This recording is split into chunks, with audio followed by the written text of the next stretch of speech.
It can be classified into three broad divisions. This is a very rough way of doing it, and a way of imagining this would be if you were to chop up the cortex into tiny pieces and sort them into three piles, you could divide them into three different named piles. One being the motor areas, another the sensory areas, and finally the majority of them would go into the association areas. First, the motor area. This is ultimately what controls the motion of all of the muscles in your body. Now, it is not actually the area that generates complex motor plans. So for example, when you reach onto the table and pick up a glass of water or a bottle of beer, that is actually generated somewhere else in your brain. The actual motions, though, that implement that plan, all your muscles being controlled, is all directed by this primary motor area. In the picture to the right, you can see this in green, and if you're having trouble with the contrast of color, it is located at the backmost region of the frontal cortex and is organized almost like a hairband going all the way across the surface from ear to ear. This area is organized in a map. Now, whenever you talk about maps in the cortex, what we're talking about is some way of representing the external world directly onto the cortex itself. And so if you again look at that picture, you will see that this green area, or the area labeled primary motor projection area, has a really weird body human overlaid on top of it. And this is to represent what parts of the cortex are responsible for the muscle movements of different parts of the body. This sort of subdivision across the cortical space, as it is representing the body as a whole, is what we refer to as a cortical map. Now, another thing to note about this is places that are close together on the body tend to be represented nearby in cortical areas. So all of the fingers will have adjacent areas, while those might be closer to the areas representing the hand. They will also be further away from the areas representing the toes and the feet. Now, one other thing to note as you're looking at this weird human overlaid on top of it is the different items are of different sizes. And this goes to the idea that the amount of cortical space devoted to these areas is not dependent on the size of the body part, but rather how we use it or what its function is. So we use our lips a lot, we move them continuously, and we have to monitor their motion a lot. And so there's quite a large degree of cortical area devoted to our lips, for example. Now, we don't actually move our back that much, other than large gross motions to keep our entire torso here and there. But at the end of the day, in the back itself, there's not a lot of fine motion. And so not much of this area is actually devoted to that. And you will see, you can look at these differently, or you could look up what is called the homunculus in terms of the motor and sensory areas, and it will show you a picture of a human being that has incredibly lopsided proportions.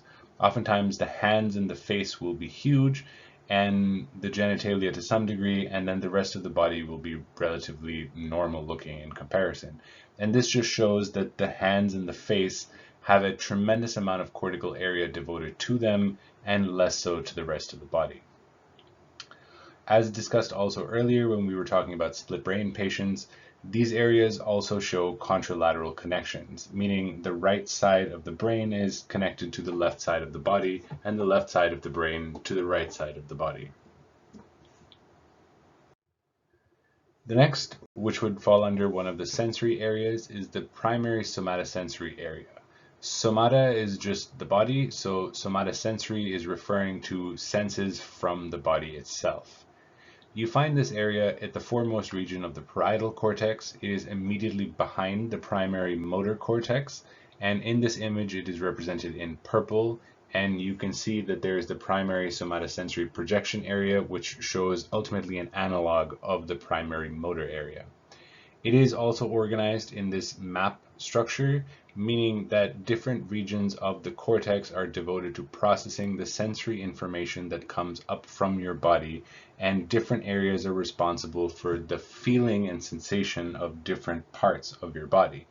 And again, they followed the same idea of parts that are much more sensitive and that we use much more, have much more area devoted to them.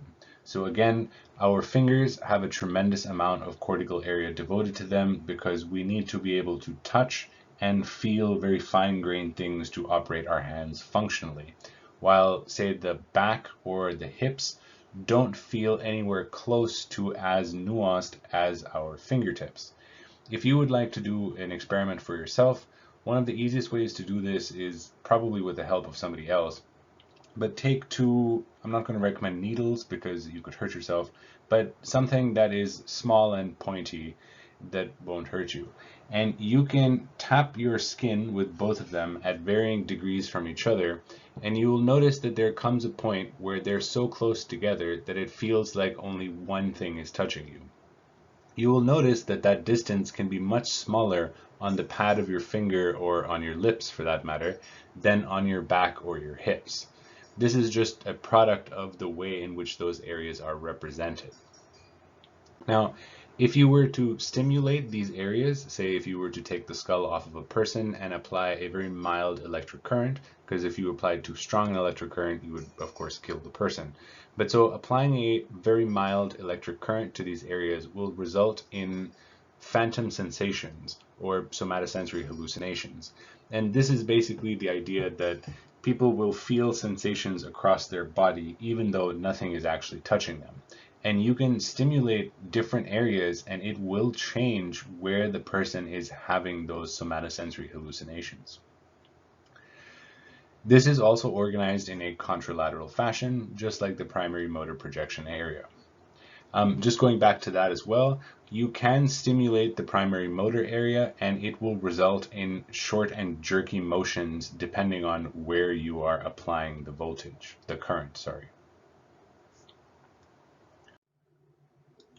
Next up is the auditory area, which also falls under the sensory areas. This is located directly underneath the somatosensory area and is part of the temporal cortex. This area handles the processing of all auditory information, and it once again follows this map analogy where different cortical areas are devoted to the processing of different auditory frequencies. Now, this is also arranged by function, where a larger degree of cortex is devoted to those frequencies involved in speech, because speech and the recognition thereof is something that is vital to the survival of human beings, whereas frequencies we don't often hear will have much less cortical area devoted to them.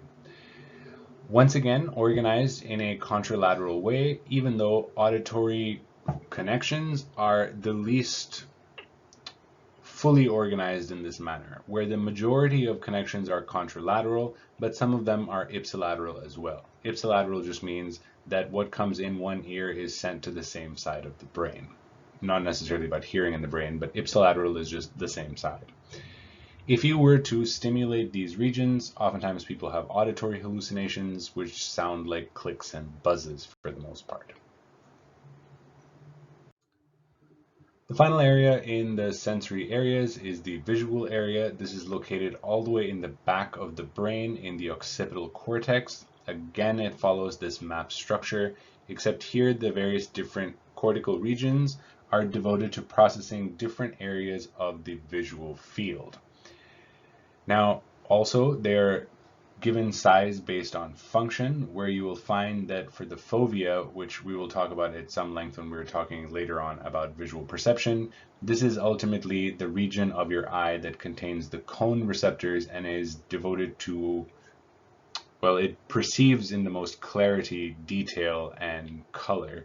And so larger areas of the cortex here are devoted to processing of that, whereas the rest of your eye contains mostly rods that are attuned to not color and mostly motion, and they do not have as much neuronal space. Again, contralateral connections, and stimulating this area results in visual hallucinations such as flashes or patterns. And the location of this in also the activation and leading to hallucinations is why if you are to get hit in the back of the head or fall down and knock yourself out or hit the back of your head, you tend to see stars or flashing lights. This is because that impact has artificially triggered regions of your visual cortex, even though your eyes did not actually perceive those stimuli. Next are the association areas, and this is pretty much everything else. And we call them the association areas, but that is relatively old terminology now, even though it still gets used a lot actually, but it is ultimately being subdivided further and further. The biggest reason why we probably still keep using association areas is because no one is really sure on how to go about subdividing it, or maybe it's not about their sureness, it's everybody can't agree. Everybody would like to chop it up and divide it into different areas based on whatever their research happens to be. And since there's been no agreement on demarcating the areas of the brain, much like how we had done frontal, temporal, occipital, and parietal, they still call them the association areas. Now, we know a lot about that that this is divided into functional parts, mainly because of neurological disorders that are related to specific sites and not others. Now, we will talk about all of these in depth when we get to the various regions or modalities that talk about them, but just very briefly, apraxias are problems with initiating motion or complex motion in some kind. If you've ever seen someone who is afflicted with Parkinson's and has shakes and has trouble actually initiating motion, that is a form of apraxia. Agnosias have to do with vision. Agnosias are often related to the inability to recognize common objects, even though you have seen them your entire life. Note that they're very specific, so an visual agnosia will not keep you from being able to pick up a fork and recognize that it's a fork. It would just be that while you're looking at it, you would be unable to recognize what it was. And sometimes they will be extremely specific, where you can have agnosia that is only related to living objects, let's say, versus inanimate objects. But the more specific they are, they tend to be more rare. Aphasias are related to speech, and when someone has an aphasia, they have either difficulty creating language in sensible ways or interpreting and understanding languages. Finally, it is mentioned in your book here too, and this is also related to various areas, but this is something called neglect syndrome. And I have given it this whole page because this is something that is a personal interest of mine. I think it's utterly fascinating, but it also terrifies me in equal proportions just because of, well, you'll see for yourself, I guess, in a second. First of all, nice to note, it is very rare. It is oftentimes only because of strokes, though sometimes you will see it with Alzheimer's, and it can occasionally be the result of physical trauma as well. And what happens in neglect syndrome is it causes people to lose awareness of half of their basically visual field, but not only their visual field, just half of their existence almost vanishes.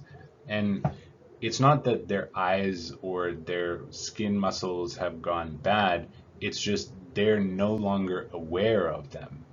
The sense of that existing is just not there. And so they will just stop responding to that side of the world. Weirdly, it is commonly the left side that disappears as opposed to the right. It's overwhelmingly more likely that that will be the type of neglect a person has. And for them, it's just gone, and they're not even aware of that loss of function. For most of us who are regular functioning human beings, we imagine it as some kind of void that now exists for one half of me. But even the recognition of there being a void, we still know it's there.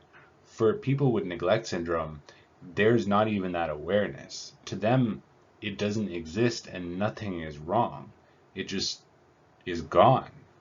Now, we will talk about neglect syndrome in much more detail when we start talking about attention, but I have added a little YouTube link that lets you watch some clinical patients who have neglect syndrome and a couple of scientists who are chatting with them, and they show you some various examples of how this works.